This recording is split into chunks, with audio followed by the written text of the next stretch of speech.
കൊണ്ടു നാം മിന്നുന്ന വസ്ത്രങ്ങൾ ധരിച്ചു കൊണ്ടു നാം പ്രിയൻ മുഖം കണ്ടാനന്ദിക്കും നിത്യയുഗങ്ങൾ. പ്രിയൻ മുഖം കണ്ടാനന്ദിക്കും നിത്യയുഗങ്ങൾ.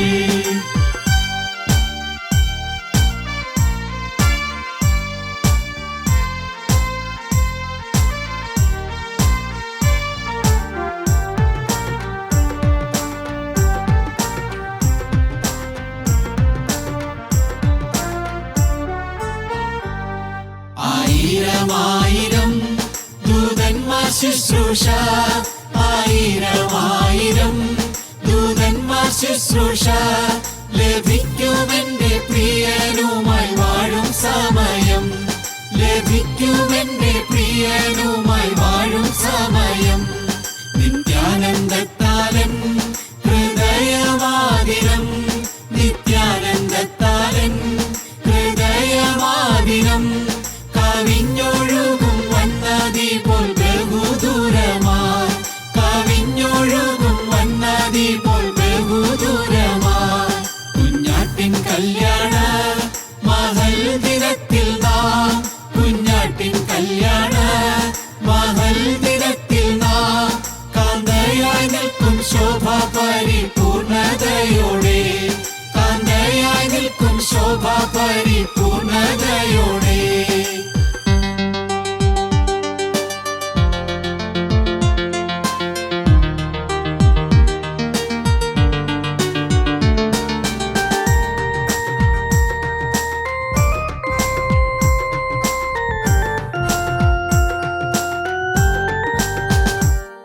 കാന്തനും കാന്തയും കല്യാണശാലയിൽ, കാന്തനും കാന്തയും കല്യാണശാലയിൽ എണ്ണമില്ലാത്ത ശുദ്ധർ മധ്യേ വാഴും ചന്തമായി. എണ്ണമില്ലാത്ത ശുദ്ധർ മധ്യേ വാഴും ചന്തമായി. ലഭിക്കുമന്നേനിക്കസംഖ്യ നിക്ഷേപം. ലഭിക്കുമന്നേനിക്കസംഖ്യ നിക്ഷേപം. പ്രമോദമായി വാണിടും ഞാൻ യുഗായുഗങ്ങളായി. പ്രമോദമായി വാണിടും ഞാൻ യുഗായുഗങ്ങളായി. കുഞ്ഞാട്ടിൻ കല്യാണ മഹൽ ദിനത്തിൽ നാം, കുഞ്ഞാട്ടിൻ കല്യാണ മഹൽ ദിനത്തിൽ നാം കാന്തയായി നിൽക്കും ശോഭ പരിപൂർണതയോടെ. കാന്തയായി നിൽക്കും ശോഭ പരിപൂർണതയോടെ. ദൈവതിരുനാമത്തിന് മഹത്വം ഉണ്ടാവട്ടെ. ദൈവത്തിന് സ്തോത്രം. യേശുക്രിസ്തുവിൻ്റെ തിരുവചനത്തിൻ്റെ കീഴിലായിരിക്കാൻ കർത്താവ് നമുക്ക് ഒരവസരം കൂടി തന്നിരിക്കുന്നു. ദൈവത്തിൻ്റെ വചനം ധാരാളമായി കേൾക്കുകയും നമ്മുടെ ജീവിതത്തിൽ ക്രമീകരണങ്ങൾ വരുത്തുവാൻ പരിശുദ്ധാത്മാവിൻ്റെ കൃപയിൽ ആശ്രയിച്ച് ജീവിക്കുകയും ചെയ്യുന്ന ദൈവമക്കളായ നമ്മെ കർത്താവായ യേശുക്രിസ്തു ദിനംതോറും വഴി നടത്തിക്കൊണ്ടിരിക്കുന്നു. യേശുക്രിസ്തുവിൻ്റെ പാദപീഠത്തിലാണ് നാം ചേർന്നിരിക്കുന്നത്. കർത്താവിൻ്റെ ജീവനുള്ളതും ജീവിപ്പിക്കുന്നതുമായ തിരുവചനങ്ങളാണ് നാം ശ്രവിച്ചു കൊണ്ടിരിക്കുന്നത്. നമുക്ക് തിരുവചനത്തിൽ നിന്ന് ഒരു വാക്യം വായിക്കാം. എസ്കേൽ പ്രവാചകൻ്റെ പുസ്തകം 9-ാം അധ്യായത്തിൻ്റെ ആദ്യത്തെ വാക്യം വായിച്ചു കേൾക്കാം. അനന്തരം ഞാൻ കേൾക്കെ അവൻ അത്യുച്ചത്തിൽ വിളിച്ചു, നഗരത്തിൻ്റെ സന്ദർശങ്ങളെ അടുത്തു വരുമാറാക്കുവീൻ, ഓരോരുത്തരും നാശകരമായ ആയുധം കയ്യിലെടുക്കട്ടെ. ദൈവത്തിന്റെ സ്തോത്രം. ഓരോരുത്തരും നാശകരമായ ആയുധം കയ്യിലെടുക്കട്ടെ എന്ന് കൽപ്പിച്ചു. ദൈവത്തിൻ്റെ ആത്മാവ് വിളിച്ചു പറയുകയാണ്, ഓരോരുത്തരും നാശകരമായ ആയുധം കയ്യിലെടുത്ത് വരട്ടെ എന്ന്. ഈ 8-ാം അധ്യായവും 9-ാം അധ്യായവും തുടർന്നുള്ള ചില അധ്യായങ്ങളും എസ്കേൽ പ്രവാചകനെ ദൈവത്തിൻ്റെ ആത്മാവ് സ്വർഗീയ ദർശനങ്ങൾ അല്ലെങ്കിൽ യെരൂശലേമിൽ നടക്കുന്ന മ്ലേച്ഛതകൾ, ദൈവാലയത്തിൽ നടക്കുന്ന അരുതായികളെയെല്ലാം കാണിച്ചു കൊടുക്കുന്നതായിട്ട് നാം വായിക്കുന്നുണ്ട്. 8-ാം അധ്യായത്തിൽ നാം വായിക്കുന്നുണ്ട്, ദൈവത്തിൻ്റെ ആത്മാവ് പ്രവാചകനെ ഭൂമിയിൽ നിന്ന് ഉയർത്തിയെന്ന്. 3-ാമത്തെ വാക്യം വായിക്കാം, 8-3. അവൻ കൈ പോലെ ഒന്ന് നീട്ടി എൻ്റെ തലമുടിക്ക് പിടിച്ചു. അവൻ കൈ പോലെ ഒന്ന് നീട്ടി എന്നെ തലമുടിക്ക് പിടിച്ചു. ആത്മാവ് എന്നെ ഭൂമിയുടെയും ആകാശത്തിൻ്റെയും മധ്യേ ഉയർത്തി ദിവ്യദർശനങ്ങളിൽ യെരുശലേമിൽ വടക്കോട്ടുള്ള അകത്തെ വാതിൽക്കൽ കൊണ്ടുചെന്നു. ആകാശത്തിനും ഭൂമിക്കും മധ്യേ പ്രവാചകനെ ദൈവത്തിൻ്റെ ആത്മാവ് കൈപിടിച്ചുയർത്തി. ഇവിടെ അവനെ ദിവ്യ ദർശനങ്ങളിൽ യെരൂശലേമിൽ വടക്കോട്ടുള്ള അകത്തെ വാതിൽക്കൽ കൊണ്ടുചെന്ന് നിർത്തിയെന്ന്. ദൈവത്തിൻ്റെ ആത്മാവ് സ്വർഗീയമായ അനുഭവങ്ങളിലേക്ക് പ്രവാചകനെ ഉയർത്തിയെന്ന്. യെരൂശലേമിൻ്റെ വടക്കോട്ടുള്ള വാതിൽക്കൽ പ്രവാചകനെ ആത്മാവിൽ കൊണ്ട് നിർത്തി.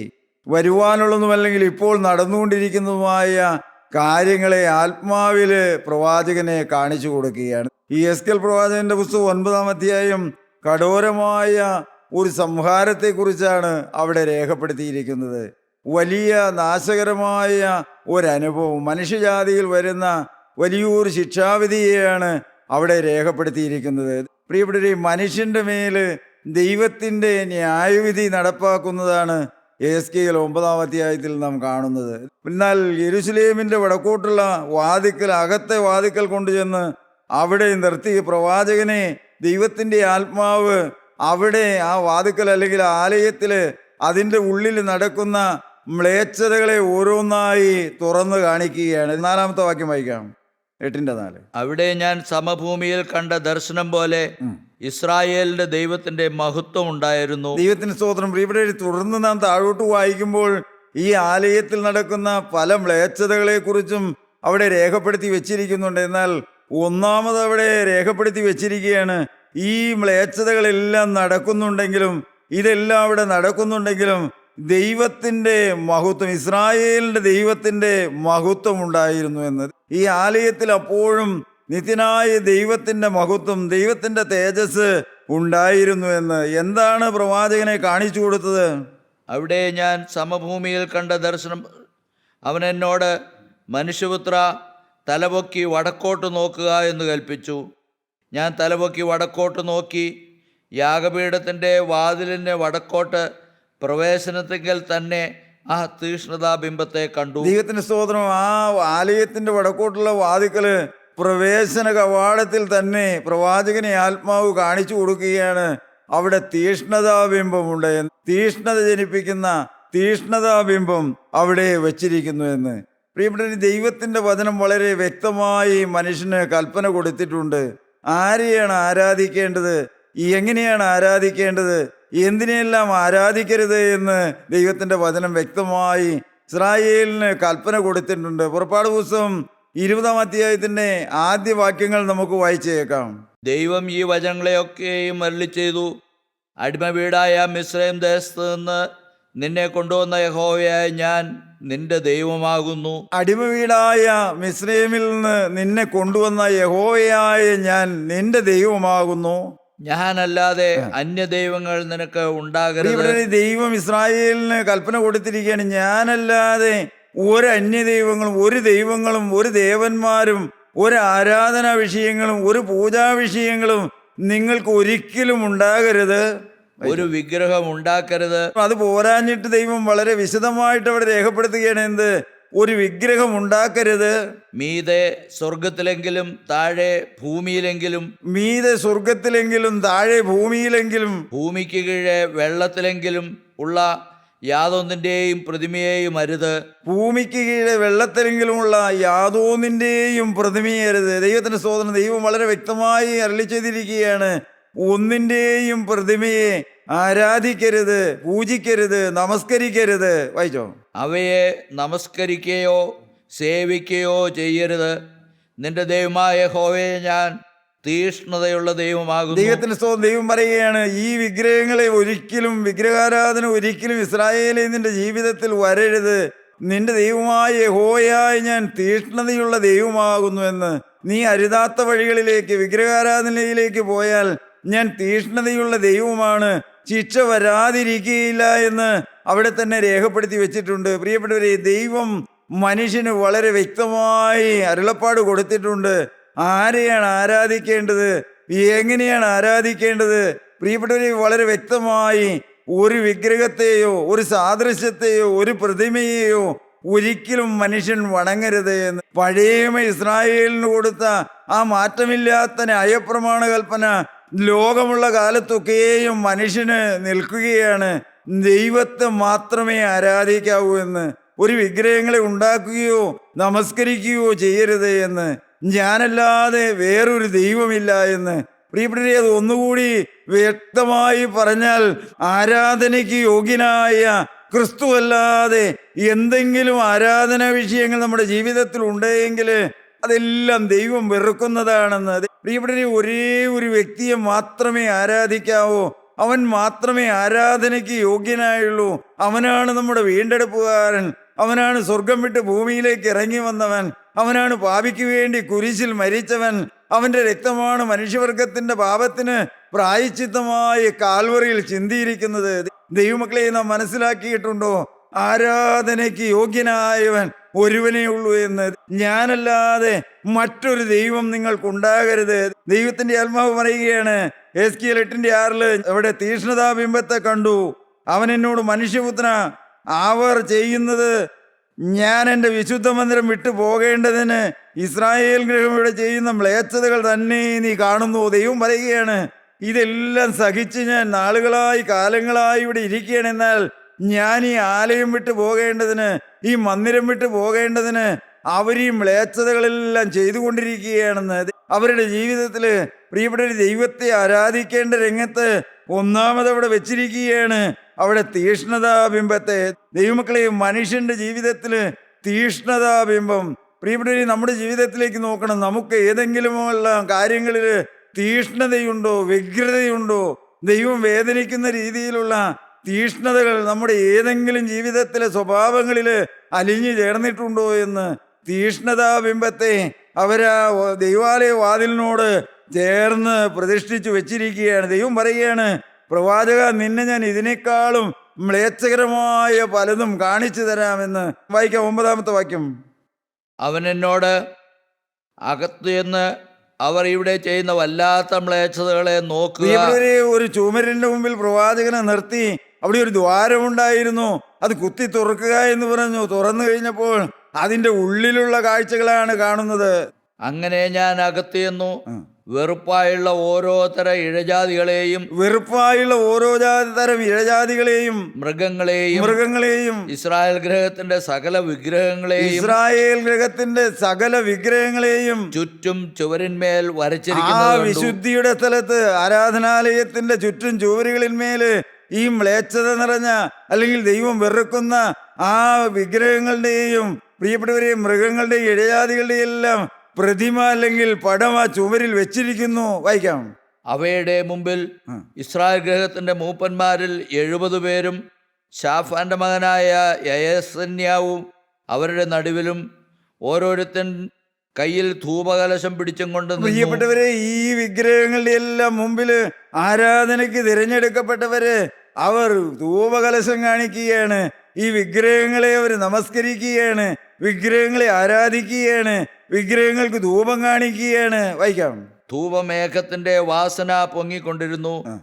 അപ്പോൾ അവൻ എന്നോട്, മനുഷ്യപുത്ര, ഇസ്രായേൽ ഗൃഹത്തിന്റെ മൂപ്പന്മാർ ഇരുട്ടത്ത് ഓരോരുത്തൻ താൻ്റെ ബിംബങ്ങളുടെ അറകളിൽ ചെയ്യുന്നത് നീ കാണുന്നുവോ? യഹോവ നമ്മെ കാണുന്നില്ല. പ്രിയപ്പെട്ടവരെ, അവർ ഈ വിഗ്രഹങ്ങളെ ആരാധിക്കുകയും ദൈവകൽപ്പന ലംഘിക്കുകയും വിഗ്രഹങ്ങൾ ധൂപം കാണിക്കുകയും ചെയ്യുമ്പോൾ അവര് സ്വയമായിട്ട് പറയുന്നൊരു കാര്യമുണ്ട്. എന്ത്? യഹോവ നമ്മെ കാണുന്നില്ല. വായിച്ചോ. യഹോവ ദേശത്തെ വിട്ടുപോയിരിക്കുന്നു. യഹോവ ദേശത്തെ വിട്ടുപോയി. പ്രിയപ്പെട്ടവരെ, എത്ര വേദനാജനകമായ കാര്യമാണ്.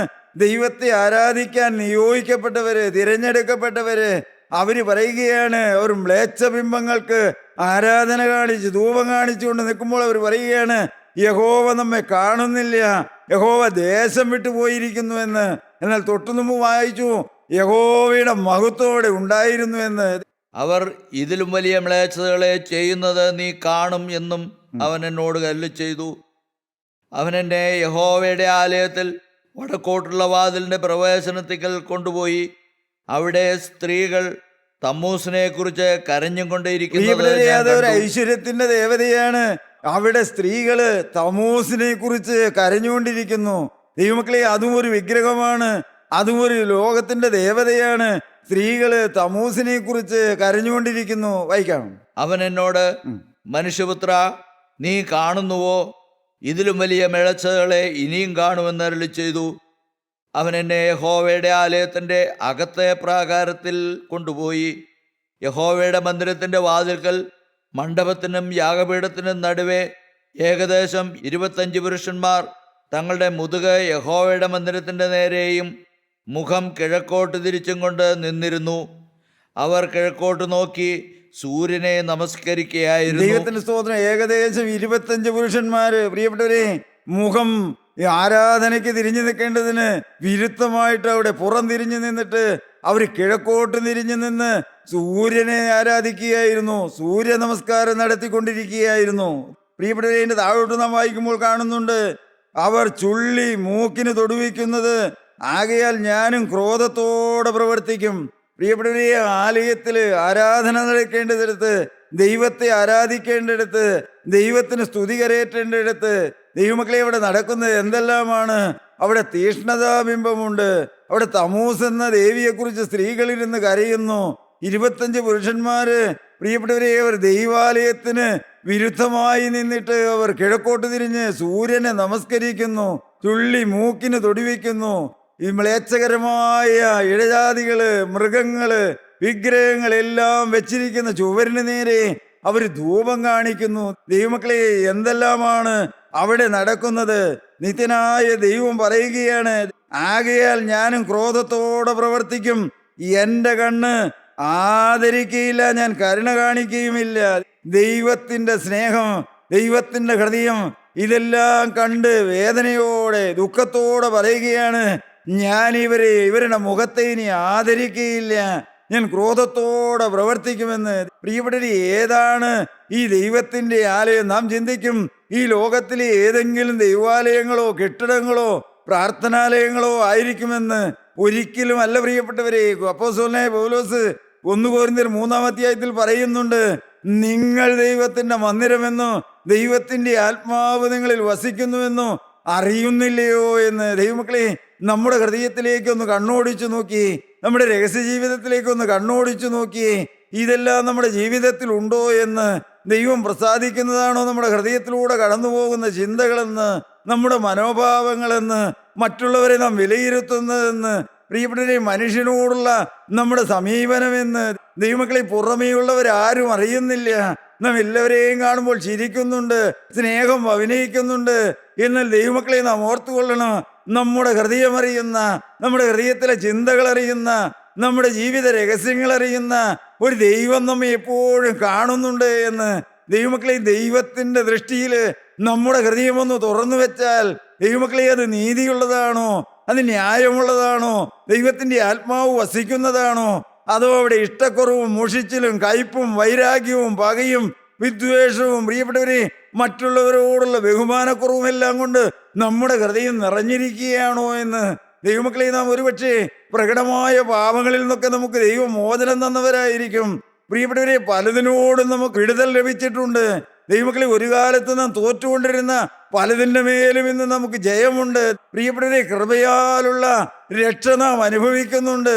ദൈവത്തിന് സ്തോത്രം. നമുക്ക് പലർക്കും പറയാൻ കഴിയും, എനിക്കൊരു മാനസാന്തരം കിട്ടിയതാണെന്ന്, ഞാനൊരു സമർപ്പണമെടുത്ത വ്യക്തിയാണെന്ന്. എന്നാൽ ദൈവമക്കളെ, ഞാൻ പറയട്ടെ, അതിലേക്കൊന്നും നോക്കി നമുക്ക് പ്രശംസിക്കാനൊന്നുമില്ല. സഹോദരാ, നിന്റെ ഹൃദയം മാറിയോ? നിന്റെ ചിന്താഗതികൾ മാറിയോ? നിന്റെ മനോഭാവം മാറിയോ? നിന്റെ ആറ്റിറ്റ്യൂഡുകൾ മാറിയോ? നീ ഈ ഭൂമിയിൽ ജീവിക്കുന്നതിന്റെ ലക്ഷ്യം എന്താണ്? പ്രിയപ്പെട്ടവരെ, ഇന്ന് മനുഷ്യൻ ഹൃദയത്തിലേക്ക് നോക്കുന്നില്ല.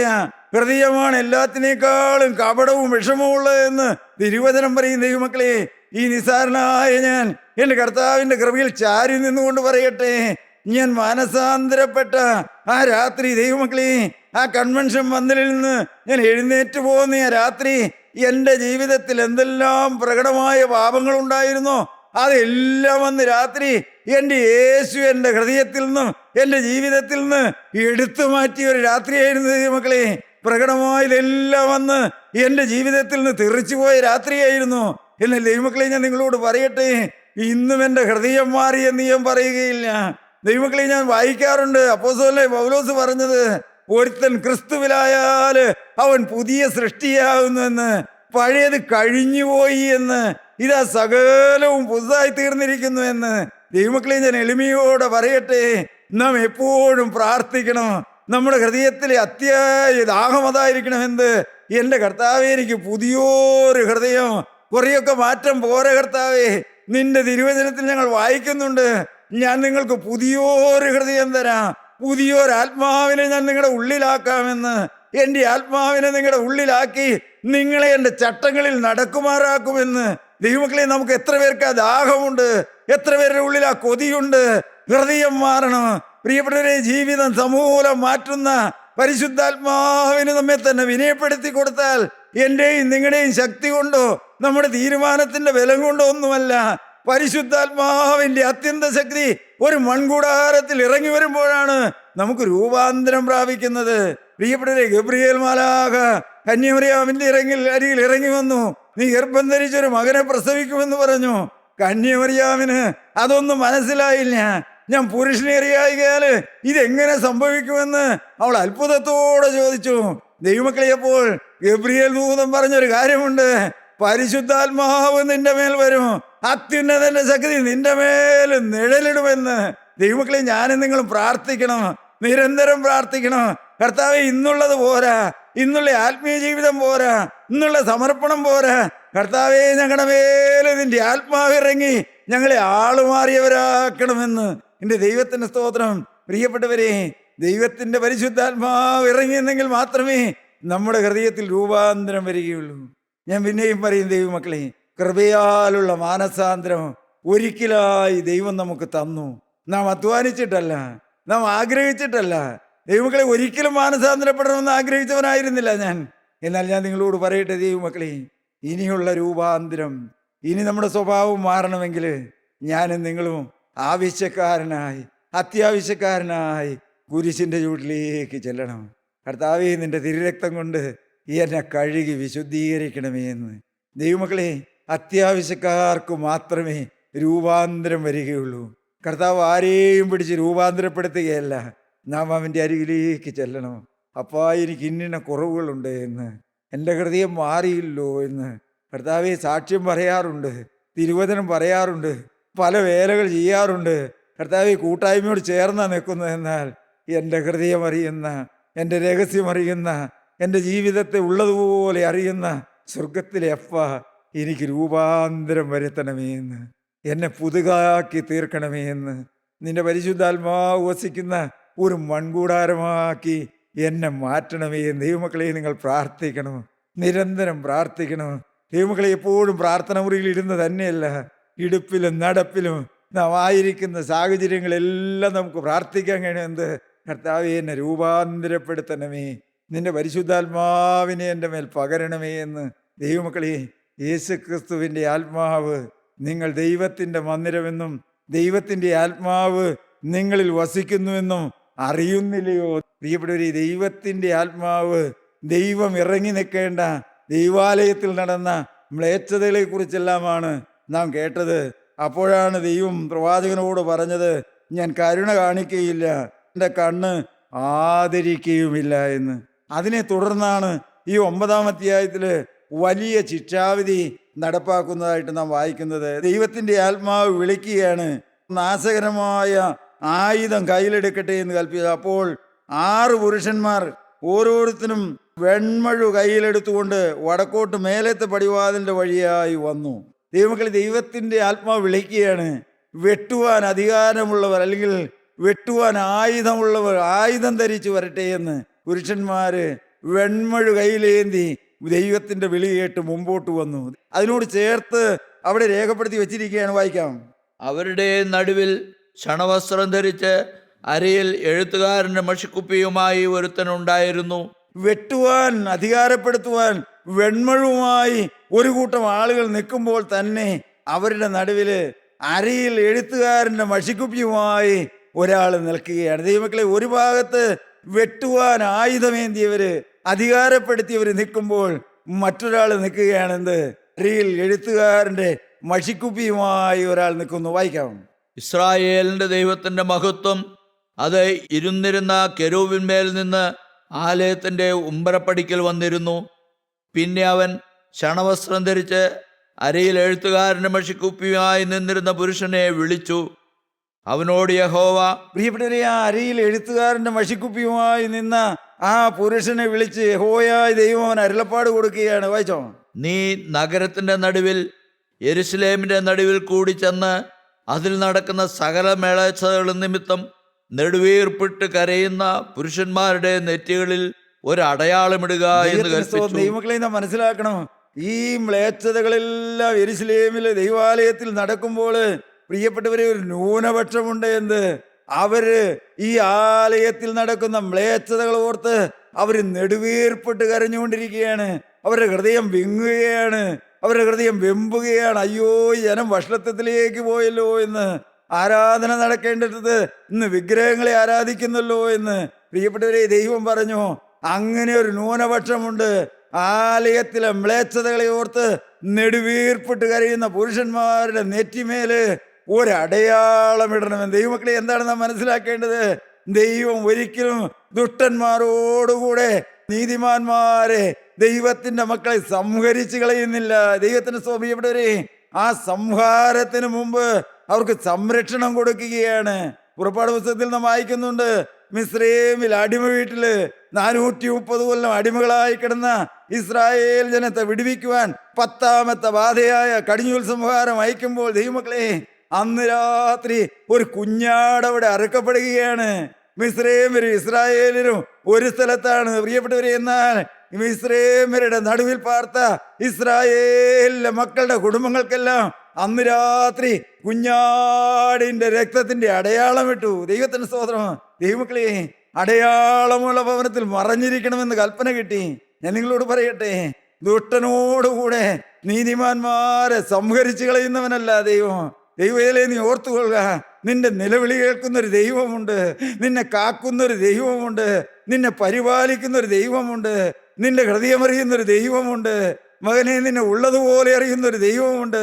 നിനക്ക് എന്തെല്ലാം കുറവുകളുണ്ടെങ്കിലും, ഏതെല്ലാം വീഴ്ചകളുണ്ടെങ്കിലും, കഴിഞ്ഞ കാലം എത്ര മ്ലേച്ഛത നിറഞ്ഞാണെങ്കിലും ദൈവത്തിലെ നീ ഓർത്തുകൊള്ളുക, നിന്നെ സ്നേഹിക്കുന്ന, നിനക്ക് വേണ്ടി തിരുരക്തം ചിന്തിയ നിന്റെ സൃഷ്ടാവ് നിന്റെ അരികിലേക്ക് വന്നിട്ടുണ്ട്. മകനെ, വെട്ടുവാൻ അധികാരമുള്ളവൻ വെൺമഴുവേന്തിയവൻ നിൽക്കുന്നുണ്ടെങ്കിലും നിനക്കവരെ ഭയപ്പെടേണ്ട കാര്യമില്ല. കാരണം ആലയത്തിലെ മ്ലേച്ഛതകളെ ഓർത്ത് നെടുവീർപ്പിട്ട് കരയുന്ന പുരുഷന്മാരുടെ നെറ്റിമേല് ഒരടയാളം ഇട്ടിട്ടുണ്ട്.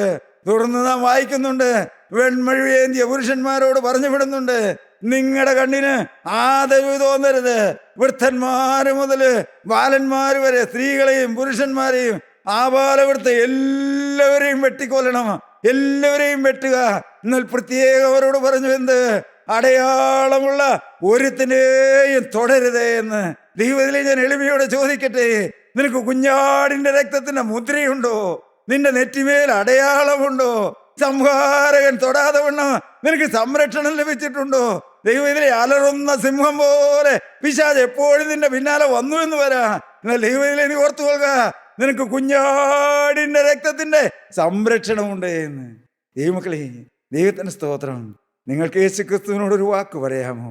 കർത്താവേ, ഈ കുറവുള്ള ജീവിതം, അനേക പോരായ്മകളുള്ള ജീവിതം, നീ ഒരിക്കൽ മാനസാന്തരം തന്ന ജീവിതം, അപ്പാ നിന്നെ സ്നേഹിപ്പാൻ നീ വിളിച്ച ജീവിതം, എൻ്റെ കർത്താവേ, അനേക കുറവുകളോടെ ഈ തിരുവചനത്തിൻ്റെ കീഴിലിരിക്കുമ്പോൾ ഈ ആയുസ് നിന്റെ കരങ്ങളിലേക്ക് സമർപ്പിക്കുകയാണ്. ദൈവമക്കളെ, നിങ്ങളൊരു വാക്ക് പറയുമോ? കർത്താവേ, ഇന്നു മുതൽ ഞാൻ നിന്റെ അടിമയാണെന്ന്, നിന്റെ മകനാണെന്ന്. എൻ്റെ കർത്താവേ, നിന്റെ തിരുരക്തത്തിൻ്റെ മുദ്രയുള്ളവനായി ഈ അന്ധകാരമുള്ള ലോകത്തിൻ്റെ നടുവിൽ ഞാൻ നിൽക്കുമെന്ന് ദൈവത്തിരുനാമം മഹത്വപ്പെടുമാറാകട്ടെ. ദൈവത്തിന് സ്തോത്രം.